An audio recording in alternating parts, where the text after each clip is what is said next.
for CARECEN, and I work at Fullerton. I'm going to be sharing my screen, but I'll let Jose introduce himself before I start. Hello, everybody. My name is Jose Mejia, pronouns he, him, his. I'm the staff attorney assigned to CSU Fullerton, and I also help and assist with the deportation defense team throughout the other CSU campuses we are contracted with. Happy to be here with you all, and I'll turn it over back to Sunny.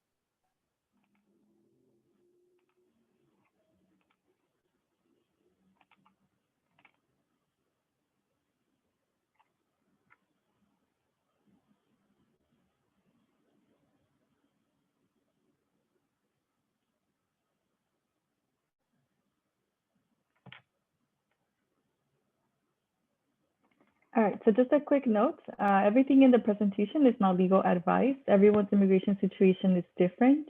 If something stands out to you, or if you're concerned about anything in particular, you have any case-specific questions, you can message those privately or book an appointment directly with CARECEN. That way you get a one-on-one, and then we avoid sharing your private information in the with fellow attendees. So Sabrina, sorry. Jose and I are here today. Sorry, I mentioned Sabrina because she's usually here with us, but not today. An overview, we're going to be talking about how to schedule an appointment, including other forms of relief aside from DACA, SIGIS, and then a TPS update. We'll also be talking a little bit about DACA advanced parole. So what is CARECEN and what is the CSU project? CARECEN was founded in 1983 by Salvadorian refugees and other human rights activists. Last year, our legal department began doing legal services to 8 CSUs. And this year, we began doing legal services to 8 community colleges. So these are the campuses that we're located at. For people who are part of community colleges, even if you're not a community college directly listed with us, we may still be able to assist you. For CSUs, if you're a family member of a CSU member, we can do services for you. An immediate family member, a parent, a child, or a sibling. And at the end of the presentation, we'll go through the booking calendar. That way you can get an idea of what it's like to book the calendar and the process for it. But again, for CSU students, your family members are eligible to receive services through us. And then if you don't have any affiliation with the community colleges or the CSUs, you can schedule through the non-college legal services legal department from CARECEN. And I'll pass it back to Jose for some TPS information. Thank you, Sari. So the first thing we want to cover is the TPS updates. I know it's something that's in the news, like DACA, something that there's been litigation over it for the last few months throughout the year. And it's something that every appellate court throughout the country has had a case or two. So first of all, what is temporary protected status, or TPS? So it basically comes into play when in this case, the Secretary of Homeland Security designates a country to be one that should be granted TPS status. And that happens when you have an issue with a war, a famine, natural disaster, an epidemic. And once TPS is granted for a designated country, that means that the people living in the US, if they qualify, can get a work permit. So that's generally how the program works. And whenever you see in the news that there's a disaster that happens somewhere in the world, the next thing that comes along is it going to be a TPS designated country? However, TPS is one of those immigration questions that's always political. And this administration, the Trump administration, decided that they wanted to end TPS for certain countries. And the countries that they decided to end were El Salvador, Nepal, Nicaragua, Sudan, and a few others. And the rationale behind that was that they decided basically arbitrarily that there was no more emergency or no more issues in those countries for folks to go back. Naturally, that sparked a lot of litigation because that's not really true. So CARECEN and a few other organizations filed lawsuits throughout the country, and they basically challenge that decision to stop that designation. So what happened was that the extensions were granted for a few of those countries. So what does that mean? That means the majority of TPS holders that were from those countries have an extension for several months up to 2021, late 2021, to see what else could occur. So why is that important to TPS holders? And who are TPS holders? Frankly, a lot of them tend to be people that have been living in the country for over 20 years. They started families here. I met clients that were the children of TPS applicants. So it's a very, very sensitive issue when it comes to TPS, simply because we're telling folks that came here, we're giving some protection, that they're no longer basically protected and they should go back. And that's where the unfairness comes into the system in itself. So most TPS folks you meet are people that have deep roots in the country. We have around 275,000 children were born from TPS applicants. And a lot of them, that's where it gets very, very, I would say, tricky, legally and politically, simply because then we have what we consider a mixed family, somebody who is a citizen and somebody who just has temporary status. So the last thing I wanted to mention on this slide was that it's 130,000. I know it's 130, but there's a substantial amount of people in the country that have TPS. And I think it's something that a lot of times the news doesn't cover, or something that isn't popularly discussed, but it's a substantial amount of people that have TPS.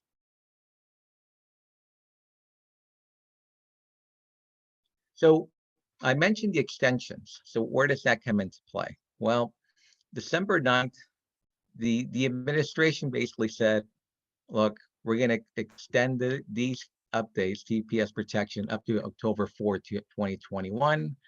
And those are the countries that we've discussed. It was El Salvador, Haiti, Nepal, Honduras, Nicaragua, and Sudan.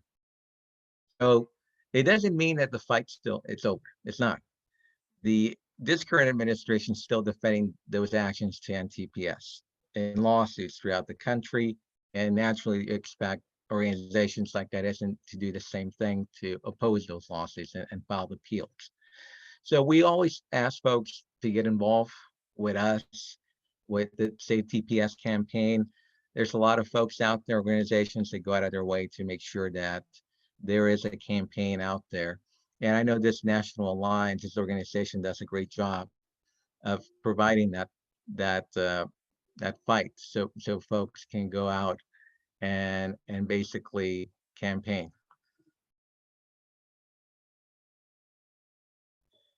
I do want to mention briefly what we call a special immigrant juvenile status. We call it SIJUS.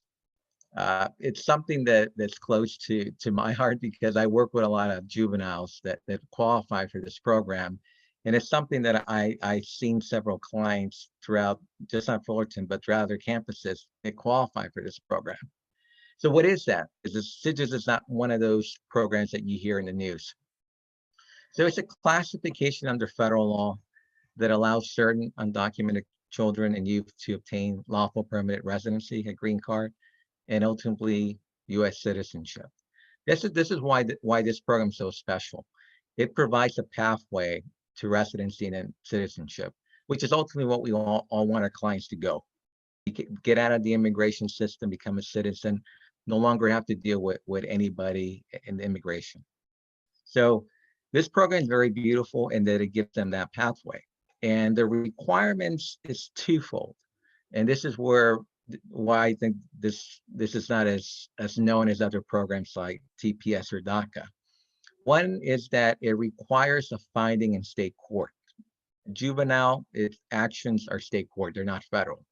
So the federal government tells us if somebody is designated to be a SIJUS applicant, a state court has to find them basically eligible, guardianship, we call it. Once the state court tells the government, the federal government, that this client is a juvenile, they have guardianship, then they can apply for SIJUS adjustment. So These are the requirements that basically we need a client. They have to be unmarried, and that means throughout. And it does not mean that they were not married when I interview them and then they get married a few months later. They have to be unmarried throughout the process. Otherwise, they don't qualify. They're considered in a way an adult. They have to be under 21 at the time of the filing of SIGIS.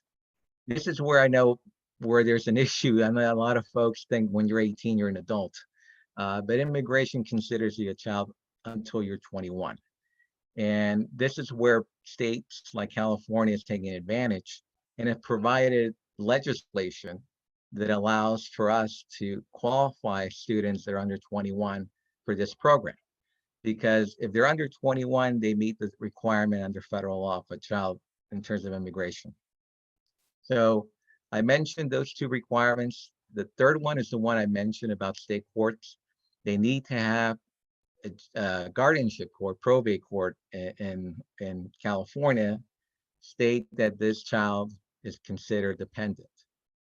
I know that tends to be a lot for people. I mean, does that mean it's like being adopted? Does that mean that I lose my parents? No, it doesn't mean anything like that. It just means the court designates that you need a guardian. And a guardian could be a parent, could be one parent, it could be a family member. And this is where the key comes into play.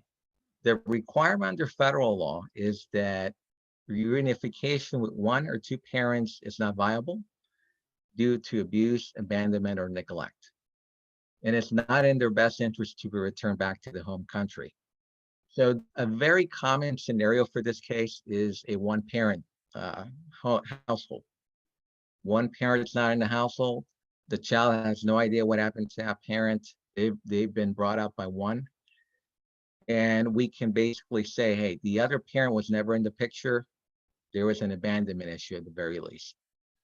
So it's a good pathway for a lot of our clients to go in and say, this is something which you may qualify for. And we do screen for it when we do our consultations for DACA, for TPS, for any other program. We want to screen for it so that the client knows they might qualify for SIGIS. Because if they have SIGIS, then they're basically in the best pathway to remain in the country and have a nice life without ever dealing with immigration again. So that was my speech on TPS and SIGIS. Now let's move to DACA, which is the one topic that's been in the news in terms of immigration in the last few months. So what is DACA? Just to give you like an overview of what it is. So it basically stands for Defer Action for Childhood Arrivals. It was created during the Obama administration as an executive order in 2012. It allows for certain people to come to the U.S. It came into the U.S. as children. They have no serious criminal history. They completed certain educational requirements. Sade and I will be discussing those requirements later on. And DACA allows them to work with a work permit, basically a work authorization via social security card. And it also is renewable for 2 years. That's the original program as it was. One thing I do want to point out, because I know it's something that a lot of times we get questions on, is does it allow for citizenship? It doesn't. DACA is like, in a way, like TPS, right? It's something that was a program created for the time to solve an issue temporarily. But it's not something that's ingrained in law. So there is no pathway to citizenship with DACA. And I know it's something that our clients tend to want to know more about. So what's been in the news? How do we get here? So since 2012, the program has started. We've had several applicants, several renews, up all the way to 2016. Obviously, in 2016, President Trump was elected, and one of the things on the agenda that we all feared was that DACA would be terminated, or would be, at the very least, put limits on as to new applicants, or making the requirements a little bit difficult. And that's exactly what happened in September 2017. Again, an arbitrary decision was made saying, well, DACA, we're going to terminate it. And then the rescission was announced. Immediately, lawsuits from several nonprofits were made. Preliminary injunctions were granted, basically saying you need to start accepting applications for DACA during that process. But again, it was litigated, it was appealed. And then the big decision that came during the summer was the Supreme Court said, no, that decision to stop or rescind isn't valid, it's illegal. And the determination was defective. It basically was a ruling that said administrative law wasn't followed. The federal government has to follow certain administrative policy, and they never did that. So the court said the program should be reinstated to what the original intent was in 2012, which it was accept new applicants, reinstate DACA, and provide 2-year extensions for work permits. DHS decided, well, we're going to do it again. We're going to review it. And then they decided to outline their memo on their website. And they basically said, well, we're going to review it and see what we think. And we'll see whether or not this is something we're going to reconsider, or we're going to be partially open to the idea of restarting DACA. So that's where it was in the end of the summer of this year.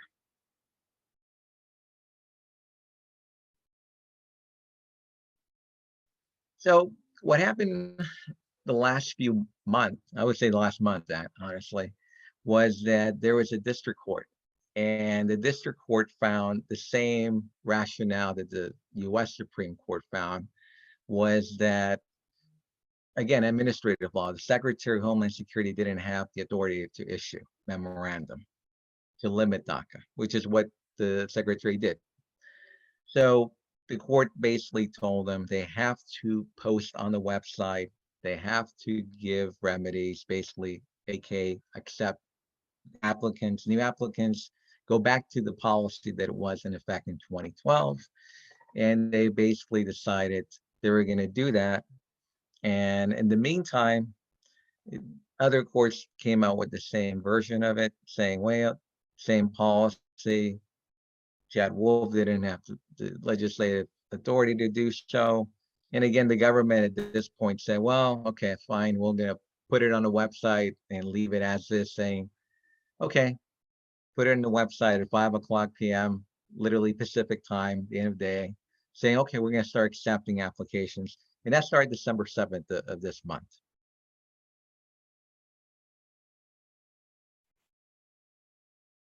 So what does that all mean? I know it's a lot of the stuff I'm talking about is legal, legislative policy, comes back and forth. It really, that's what it seems like, really. A court says one thing, they appeal it. A court says another thing, they decide to follow it only to a certain point, and then they go back. And so it's been a mess the last few months. But it basically means that the government is forced to go back to the 2012 policy of accepting DACA and renewing DACA.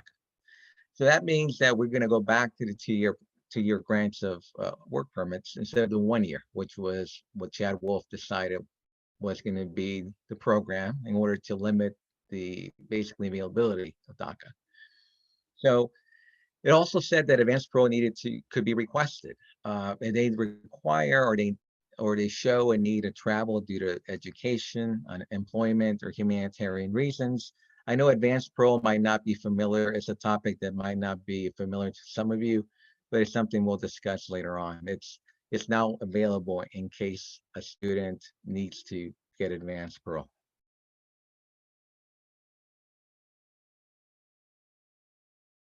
So the question comes into play now, since it's been reinstated and they're supposed to accept new applicants, is what are the requirements for DACA if you're a first-time applicant? What do I need to do in order to get DACA?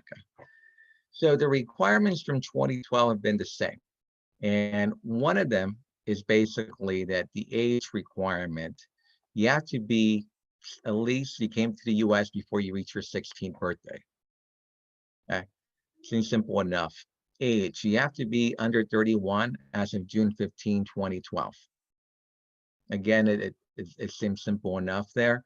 Presence, This is where it might get a little bit, I would say, gray for certain folks. Basically, you have to be in the country on June 15, 2012, and have no lawful status. The other presence requirement, you have to continuously resided in the U.S. since June 15, 2007. Educational requirement, DACA was created in order to get students, young people that are in school. So that means if you graduated from high school, you have a GED, you have an RA discharge as a veteran of our U.S. Armed Forces or the Coast Guard, you qualify for the educational requirement. Background. Basically, does the client have any criminal background? Is that a felony, a significant misdemeanor, 3 or more misdemeanors? Do they pose a national threat or public safety policy? I'm going to go into that a little bit later as well, simply because sometimes it's one of those issues that there might be something where the client might qualify for everything, but that last one, it's a problem. And lastly, and it's something that applies to folks, is you have to be at least 15 years old when you apply for DACA. And if you're younger than 15, you must have been in removal or deportation proceedings and granted voluntary departure.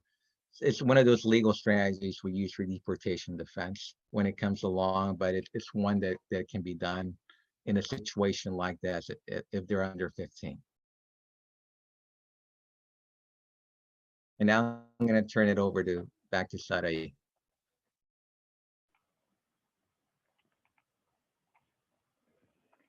All right, so for the document collection, so they want you to provide evidence of continual presence from 2007 till today.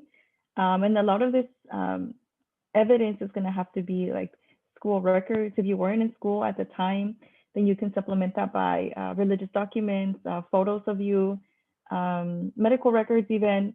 If there's a year where you're unsure of what evidence that you can provide to prove that you've been here continuously, just reflect on that year. Where were you? What did you do? Who were you meeting up with? Because it can be photos, it could be a trip to the doctor, it can be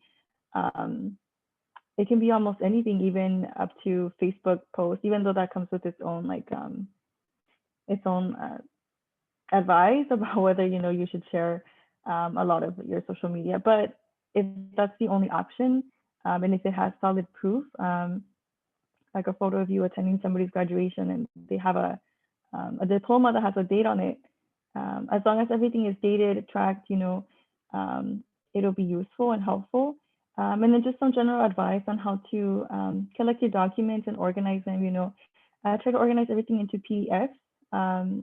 There's this app called the Adobe Scan app, which we recommend to people to download. It's a free app. You create an account and you can scan directly from your phone. It makes it a lot easier for us to work with your documents, because that way it creates automatic PDFs and we can use those. Date everything, if possible, place it into folders. Some other items that you're going to need: 2 passport-sized photos. These are just passport size. It doesn't have to be like a photo of your passport. It's passport-sized photos. You can usually get these at any like pharmacy, CVS, Walgreens, or even Costco. And then the filing fee, which is $495.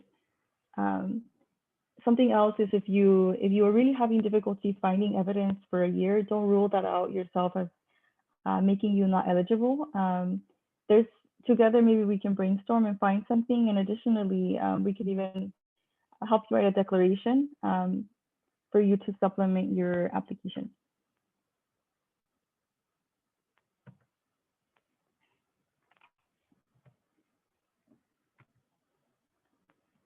Sorry, I wanted to mention we have a checklist, a helpful checklist for you to locate your items. So if you book an appointment with us, we can share this with you. You can also find this on our Instagram account, which will be linked at the end of the presentation.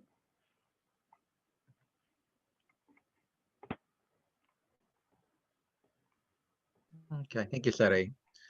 So now, one of the things I highlighted was the issue that maybe our clients meet all the other requirements as to when they apply, how long they've been living in the country.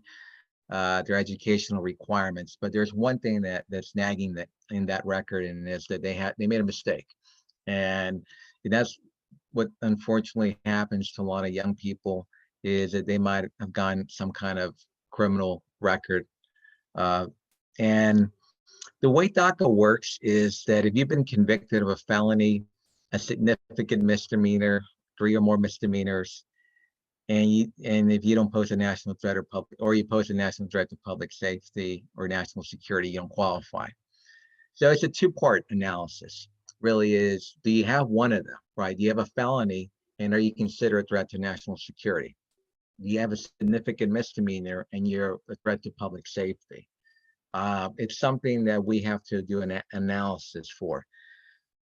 I'll tell you what a felony is. Felony is if a person's been convicted and they have over 1 year in terms of a sentence, considered mostly a felony. Misdemeanors tend to be 1 year or less. Most clients know what's a misdemeanor, what's a felony.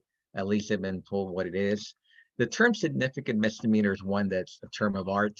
It's something that not every state uses that term.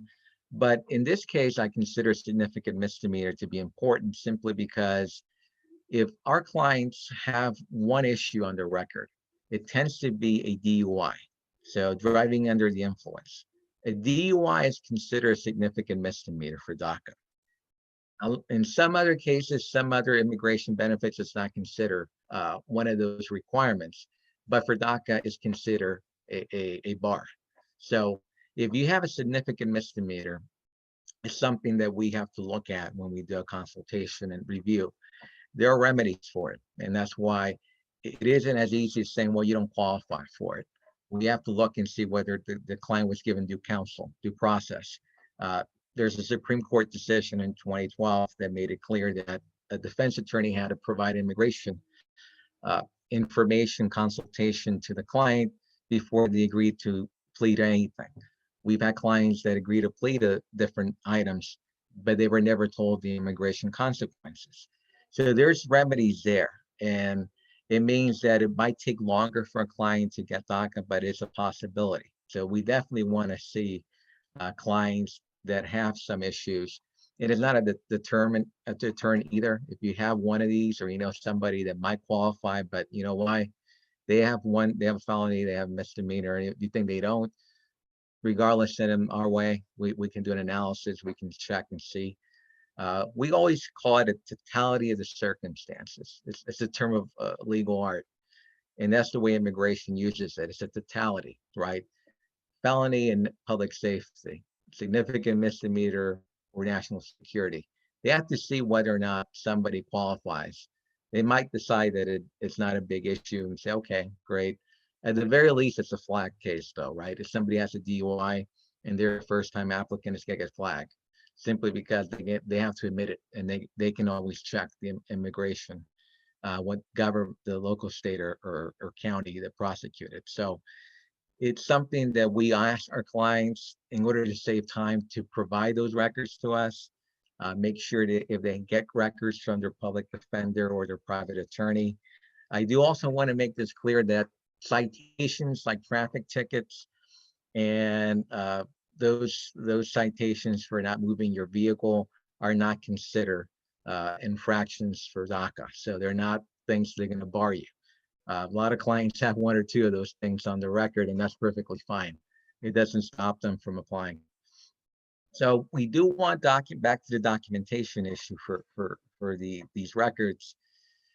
We're asking for them, the client, to have the certified court dispositions of all the cases. That's the transcripts. When you see people on criminal court, the transcripts are recorded. So the client is entitled to getting a copy of that. If the cases were expunged, get copies of those cases. If they have letters from court saying that they can't find a record, that happens too.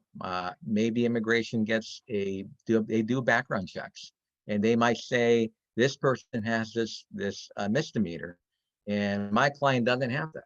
And my client can go to the court, I can go to the court, and there's no record of it. So that's important to argue that this is a mistake. And it's something that if the client can get them, a lot easier for us. Otherwise, it takes time to get these records. Uh, and that's something we always want to get is a clear picture of the client's case before we determine, yes, they apply, no, they don't, it can't apply.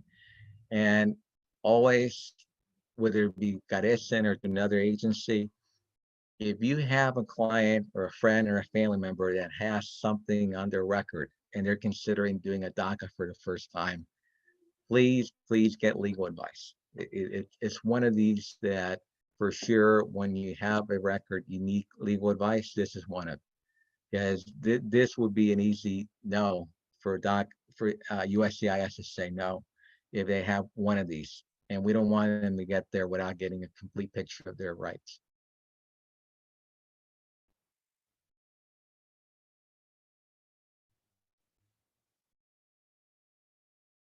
Okay.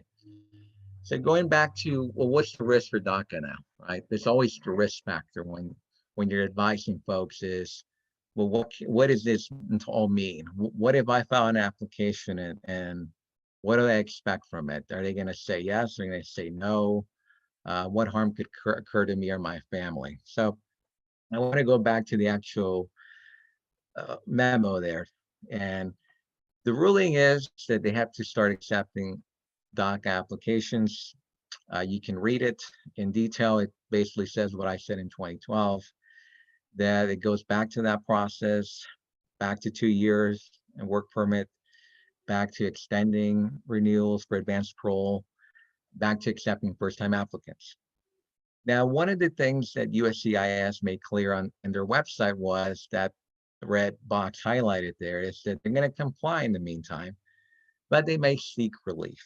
And seek relief is another word or code for we might appeal. And I would not be surprised if the government decides not to appeal or do something in the meantime in terms of DACA.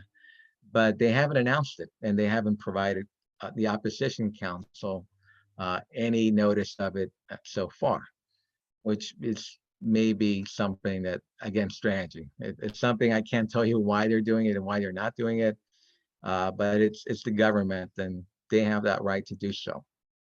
I do want to make the second bullet point there, the litigation continues. Some of you are probably not familiar with a Texas case brought by the Attorney General of Texas a few years ago. And it was joined by 7 southern states, which are the ones in that little right hand, Alabama, Arkansas, and whatnot. They're basically arguing that DACA wasn't constitutional. It's not legal. So this case is still ongoing. It was never dismissed. It was not thrown out of the courts. Their legal argument's different from the other argument regarding the Chad Wolf memo, which went to the Supreme Court in the summer. So I know a lot of people are like, well, I thought DACA was done. I thought we had this. There's no more DACA litigation, but it's not true. That case is pending December 22nd. And what's going to happen December 22nd, we don't know. It could be a ruling that week. It could be a ruling up to January 20th. Would it impact DACA? It might. It might impact the way the government treats new DACA recipients, or it might not do anything. So it's something that we do want folks to be aware of, to watch in the news, to follow. We provide that DACA classaction.org simply to get updates on what the process is, what's in the news, simply because a lot of times we don't know, because all we know is the information that the government provides, unless it's somebody from a litigation standpoint. I do want to make clear, and it's something I always tell my clients, that DACA is temporary. It's like TPS in a way that it's temporary. And the only way this gets completely resolved and no more litigation this year, next year, ongoing, is if there's legislative action, right? It's congressional. That there's an actual law like CIGIS, right? We can point to and say, this law in this INA code states that I qualify for DACA. Once you're in that process, then you have certainty that it won't be litigated in different terms. But till we get there, unfortunately, we're dealing with this issue that it's appealed, it's not appealed, it's in the courts, it's not in the courts. For now, they're accepting applicants. They're supposed to. Whether that can change later on next week, it's a possibility.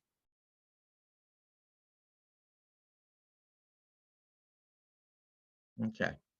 So I know there's some people that are considering renewing DACA, or they have people they know they're considering renewing it. The recipients can renew, but there's nothing stopping somebody from renewing their DACA. If you previously had DACA for more than a year since it passed and expired, you can file for an initial DACA request. That's not going to not imply that it's going to stop it or whatnot. When you apply for a renewal, many applicants can submit between the 150-day window. The reason that exists is because a lot of applicants were reviewing a lot earlier, and the government was saying we are not going to process these applications till we get to the 150-day window. So in order to process it, in order for it not to be delayed or sent back, that's what we recommend. If you're ready to renew your DACA, make an appointment with us, do the paperwork, but be mindful you're in the 150-day time before it expires in order to renew your DACA.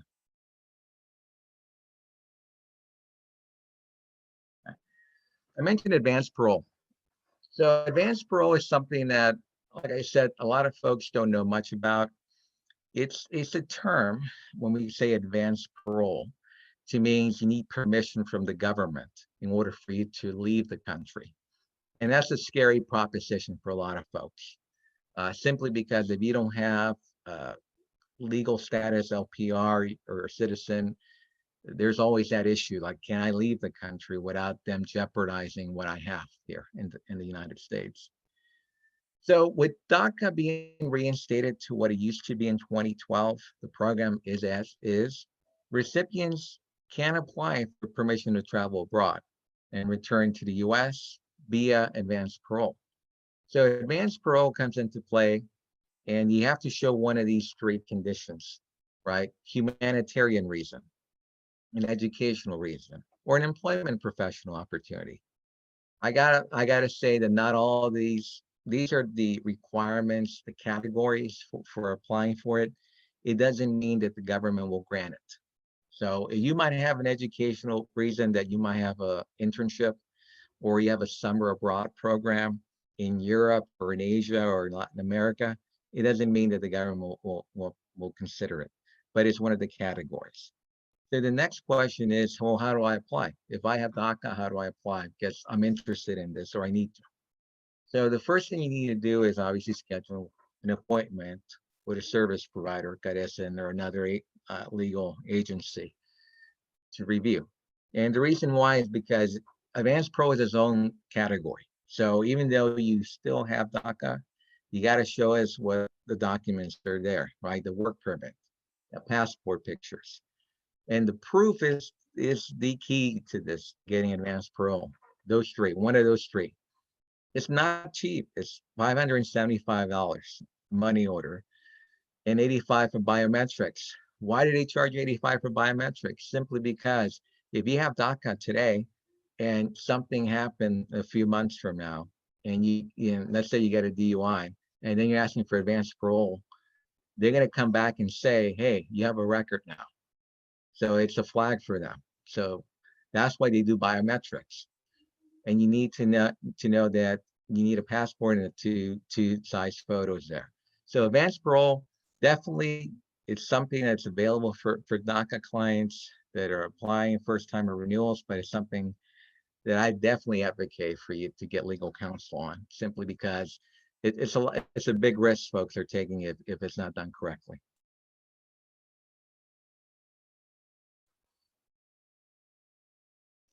So some of you might be saying, well, I don't want to leave the country. I don't want to be put in that jeopardy or in a situation that I don't know what's going to happen.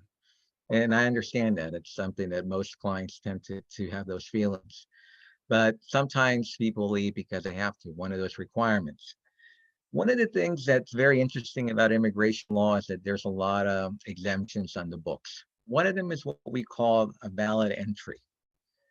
So the valid entry is something that the government uses in order for folks to do something like adjustment of status.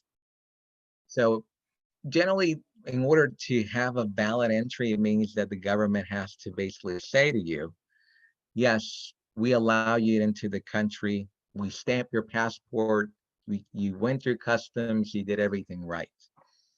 So sometimes the proposed rules are that It's not considered valid entry or considered valid entry, right? It's something that is still being litigated, just this part of it in the courts. What is advanced parole for DACA? So this is an example here when you have a certain individual that has advanced parole, right? Or immediate relative, we call them, and they want to petition you and you qualify for that. One of the requirements is that you have to have a valid entry in order for you to get an interview in the United States. Otherwise, the party has to leave the country and do consulate processing, which in itself is its own issue. So there are some advantages to advanced parole. What are the risks to advanced parole? The risk to advanced parole is that it's very discretionary. And that's something I do want to emphasize. No matter what anybody tells you, advanced parole is a case-by-case basis.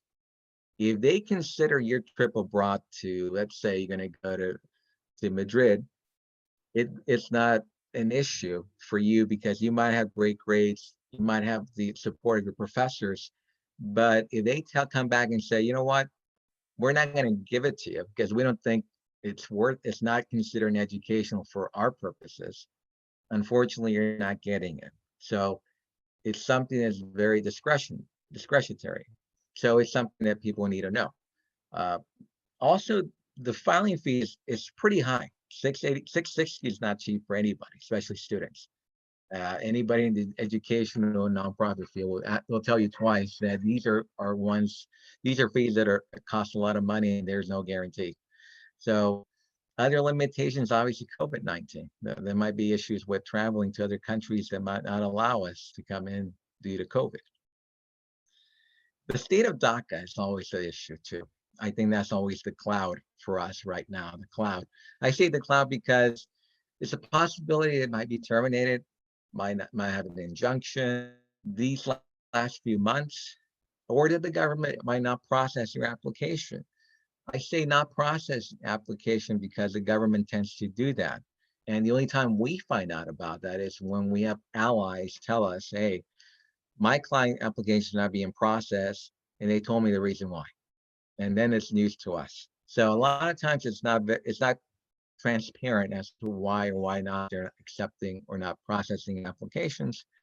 So that's a risk some folks take. You can't travel until it's approved, and you have a travel document issued by the government. That might take months. So if somebody's thinking about summer abroad program and they're thinking, well, I'm going to do it somewhere when I have time in March, April, no, I think they should be done a lot earlier, maybe January at the very least, simply because they have to review it. And then you don't want to spend all this money and travel arrangements when the government can say, you know what, we're not going to approve it. And then if you want something else, you got to appeal it. No, it's not worth it. And here's the other thing. The big asterisk is even if you're approved, there is a risk you might be denied reentry. Advanced parole is a term of art, like I said. It's basically you telling the government, I have some kind of temporary status. I need to leave. The government says, okay, we'll grant it based on this issue. And then you leave, but the government can always change their mind. The courts can file injunctions, the courts can come up with rulings, or whoever's head of DHS can say, you know what, this one, we're going to rescind this. And then you might be in a situation where you're out of luck. Worst case scenario, you're in the border inspection. They're not letting you in, saying, you know what, you're not allowed into the country for whatever reason. And that's the nightmare scenario for anybody there, saying, okay, well, you granted, and now you're not, because now we found out you have a DUI. We found out you didn't tell us you had a misdemeanor. We found out that the program you told us about isn't an illegal program.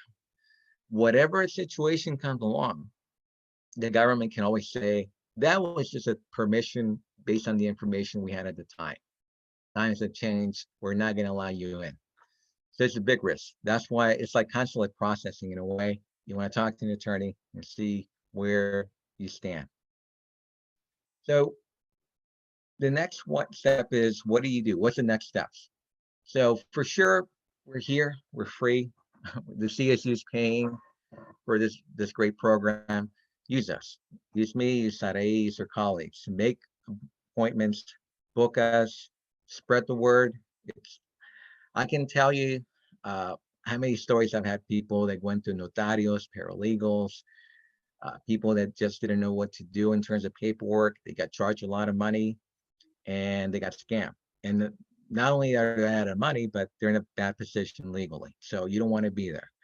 Please use us. Please spread the word. Educate your community. We have resources available on our Instagram page, on our website, through Dream Center. And one thing I'm trying to emphasize is advocacy for legislative. This only gets better if it's legislative. If it's something in law, it's not an executive order, but it's actually something passed by Congress. It's an INA or a USC code that I can point to and say, this is the law. Because once you're in that situation, you know you have a lot of rights that can be taken away simply because somebody decides this on their discretion. This program is no longer available. We don't want to be in that situation.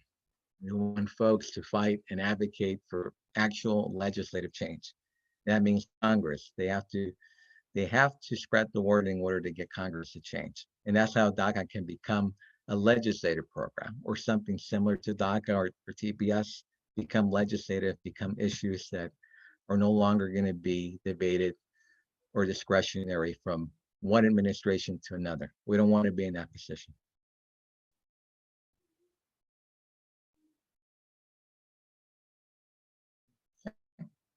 So one of the things we wanted to advise is because we've been getting a lot of questions regarding DACA, especially from first applicants. And I do want to put it out there because I'm sure some of you might have these questions or might be thinking about these. So these are our common Q&As for I would say for the last few months. The first one is, do you have to have been in the US since 2007? So the legislative policies that you had to have been here before June 15th, 2007, right? You have to have been in the country before June 15, 2007. If you've been here on June 16, 2007, you don't qualify. But if you've been here, let's say June 14, 2007, you qualify because the date is the day after. So it doesn't matter if you've been in the US 7 years since 2000, 2007, or you were in the US a few days, a few months before they made that date, then you qualify. If you've been here since June 15, 2007, you qualify. That's it for that one. If you left the US, what if I left the US? We get those questions quite often. And this is where the government, it's a legal analysis. If it's considered a short trip, basic detergent, it's not an issue. So if somebody leaves the country for a few weeks, it's not a problem. A few days, not a problem. A few months, if it's less than 6 months, tends not to be an issue. If you've been gone for over 6 months, over a year, then it is an issue. Because at that point, the government can say you don't have continuous residency. If you have that issue, book us, we'll look into the analysis and case law, but that's where it comes into play, not just for DACA, but for a lot of issues. Let's say you're trying to become a citizen, they're going to ask you continuous presence questions. So that's one thing. The less time you spend outside the border, the better. 3 days, no problem. A few weeks, not a problem. We're talking several months, years, then it is a problem and we need to talk. So that's something we would talk to one-on-one. Marriage question. Does DACA impact you if you're married? No. DACA is not like SIDGES. Like, remember when I said with SIDGES, you can qualify for that, but you have to be single. You can't get married before you're 21. DACA doesn't affect that. DACA doesn't matter if you're married now or later. That's not an issue. So what if you don't have continuous presence proof? I know Sarae pointed this out in terms of the document requirements. It's a lot of work. It's a lot of paperwork. I can tell you that most of my clients have a lot of time focused on getting the proof, the documents, transcripts, records, just showing that they've been here every month. And a lot of times that's tough. Do you have to prove every month though? The answer is no, you don't. So I don't expect everybody here to have documents from 2007 to 2020. Every month utility bill, every month bank statements, every month a rental proof or a lease. No, there are things we can do, and we have a questionnaire that covers that in terms of work permit, in terms of work docs. So a transcript can cover several months in a year. A lease could cover in a year or more, depending on what the lease is. So there's certain documents that can cover more than a few months. And even if you don't have that, we have affidavits that can be used for gaps. So definitely talk to us about it. It's very rare to have somebody say, I have proof for every day I've been here. Very rare and very difficult to acquire. The government knows that. I mentioned DUIs. What happens if I have a DUI? It could be an issue. It definitely is a barrier at the beginning. But depending on whether you've been counsel in criminal court, depending on the severity, depending on the remedies, depending on when it can be reopened. Some cases could be reopened and the case could be basically dismissed, or it could be reopened and the case charge dropped from a DUI to reckless driving to driving under some other type of vehicle violation code, just not DUI. So it's something that takes time, and it's something that we probably would refer you out to our allies and other agencies to help you with the criminal aspect of it. But it's something that could definitely be a remedy. So it's not a complete, no, you can't do it. Again, we have to review it, and there's might be a possibility where it can come into play. What if I have visa? A visa is a general term, right? Because somebody can have a tourist visa or somebody can have a student visa. So somebody can have a work visa. I think there's at least a dozen categories for visas in general. If you have a tourist visa, which is the most common one we all will have in terms of friends, family from other countries, having just a tourist visa alone is not a disqualification because it doesn't give you any benefit. It just tells the government you were authorized to be here for a few months. I think the most is a year on the tourist visa, and you didn't leave. So it's something that could be worked on. If you have a student visa or you have some kind of work visa, that's different because if you have that, there is a benefit. So if you have something that's active and you say, well, I was in the country, but I have a student visa and it expires in December, unfortunately, you don't qualify because you have a benefit. And unfortunately, it's not something that we can help you with, but we would refer you to somebody, some other attorney or agency that could possibly can. Is DACA a green card? Good question, because again, there's a confusion. Some folks think, well, I get a work permit, and the work permit tends to be a card, and then I might get a social security number. Those are unfortunately not a green card. They're just a work permit. It's the way to identify you and for you to use and work, but it doesn't convey any benefit. It's just something for you to show proof that you have DACA. Can you renew your DACA with CARECEN after you graduate? We assist graduate students. We assist folks that are basically still after bachelor's, they decided to continue with the CSU. We're here to help them. If they obviously become alumni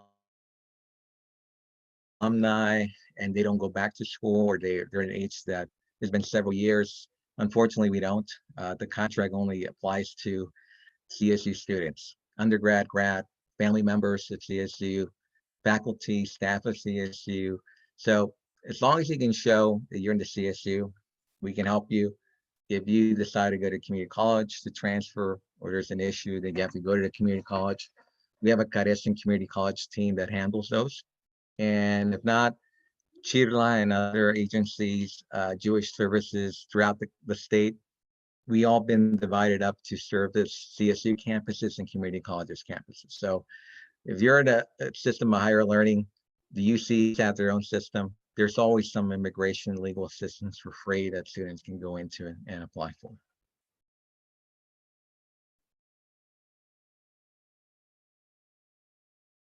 So that's our contact information. We are on Instagram for sure. You can always follow us, send us questions. It's my email, that's Sarai's email. She'd be more than happy. I'd be more than happy to answer any questions. If If it's something that comes on later on or you want more information, please feel free to send us an email and definitely book a consultation with us.